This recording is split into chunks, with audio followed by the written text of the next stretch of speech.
I do a material testing session with the Popsicle stick bridge competition, and these are the tests that I've got on my list here. So, I mean, you can use mine, you can make up some of your own or whatever you like, but these are how I do mine. What I'm testing here with the scales is compression. When I'm doing material testing, I just want to give the kids a sense of how is the Popsicle stick strong and how is it weak. So basically what we'll do here is you can use your finger or you can use a piece of timber here and basically just push it down and see at what point will it break. So this thing's about 4 kilos now, 5 kilos, and it doesn't even really look like breaking. This one only goes up to 6 kilos, so, and then you can use 2 as well. So yeah, 2 error, that means it's gone past 6 kilos. So what the kids should glean from this is they're actually, compression-wise, the Popsicle stick is quite strong, or this is a stirrer, it's quite strong, and when you have 2, it's even stronger. Alright, so on to the next one. This is the shear strength. So you can see that I've got a clamp with a Popsicle stick right there, and basically all I do now, I just want to test the shear strength. So it's like a pair of scissors. I want to put the clamp relatively close but not on the edge.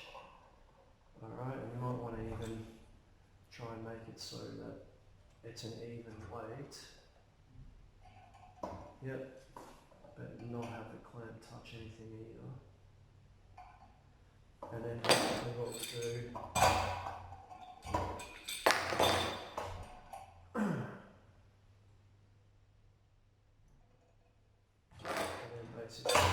is just put a whole bunch of clamps on. This isn't ideal because the clamp is touching underneath here, so I might actually have to stick this one close, but not too close.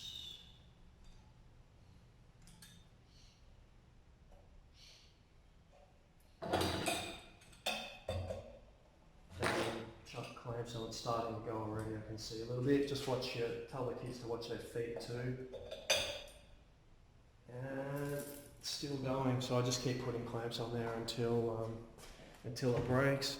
And I've got a bit of pine there, although I usually use a big bit so the kids can really load it up with clamps, and a bit of cardboard just so they can have a look and see the difference between different materials. This one here is just bending strength.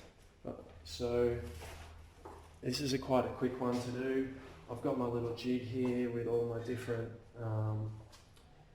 degrees on, and basically I put my Popsicle stick here and push down, and I've got my glasses on. I don't know if you can see, but you need glasses for this one, and push it down, and basically you want to see how far it'll snap back. So it'll go to 20. Will it go to 30? I can hear it. It's not too bad. Will it go to 40? No. So after that 30, I think it didn't come back after that. So yeah, you can try this with different materials too, like ply. If you've got some bendy ply, that'd be good to test it with. But see, that's only going to 10 and not even to 20 before it started to break. So see how it's not coming back to straight?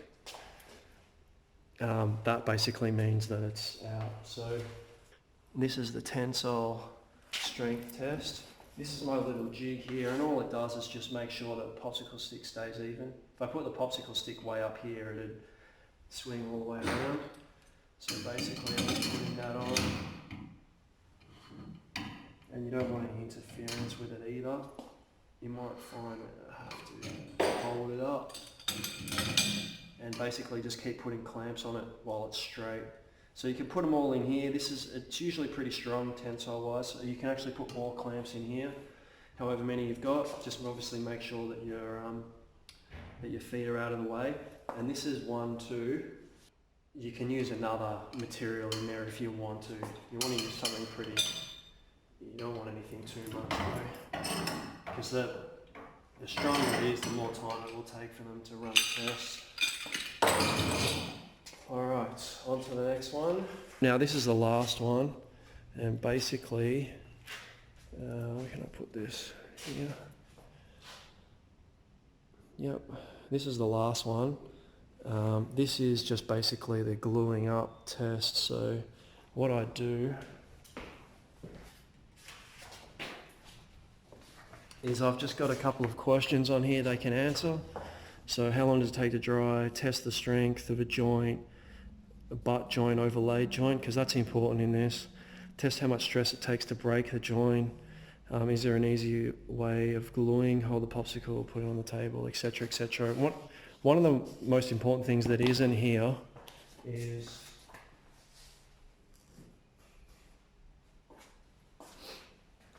this is a student, I've just had this class, so students just had to play around with this. Like, how do you join, something like that? Is there a stronger way to do it? Does it need to be stronger? Is it going to break? Like that one, I'm not sure if it was glued on properly or if it's broken. But trying to do those harder joins. So, putting that on is relatively straightforward, but doing something like that takes a little bit more precision. And if you want to make it strong, it's going to take some thought. So this is good. I like doing material testing because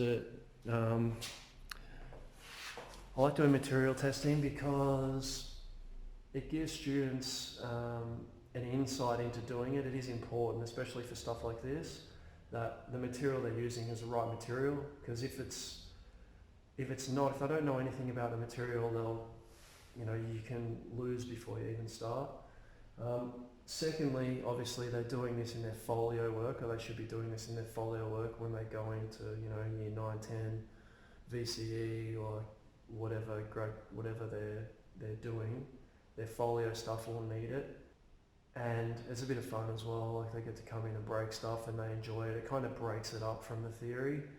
So yeah, before I have kids coming in here doing the material testing, I like to see them draw something first, just so they have some idea of what they might do.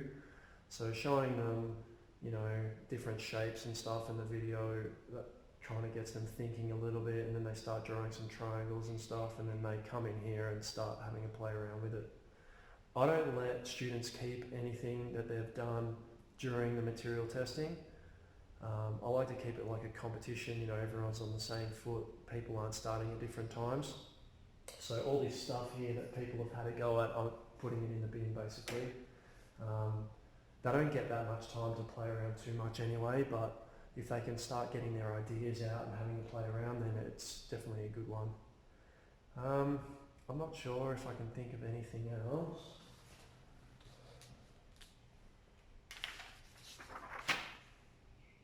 But yeah, I've tried to make this, as fun, but also as easy to run. Like, there's only a couple of bits and pieces that need to be made, and hopefully as informative, so they're not doing tests that don't mean anything. Like all these tests, the strengths will have an impact on what they're actually going to do. So yeah, that's it. And this one's just got a hot button, basically they just go for it. Yeah, alright, awesome.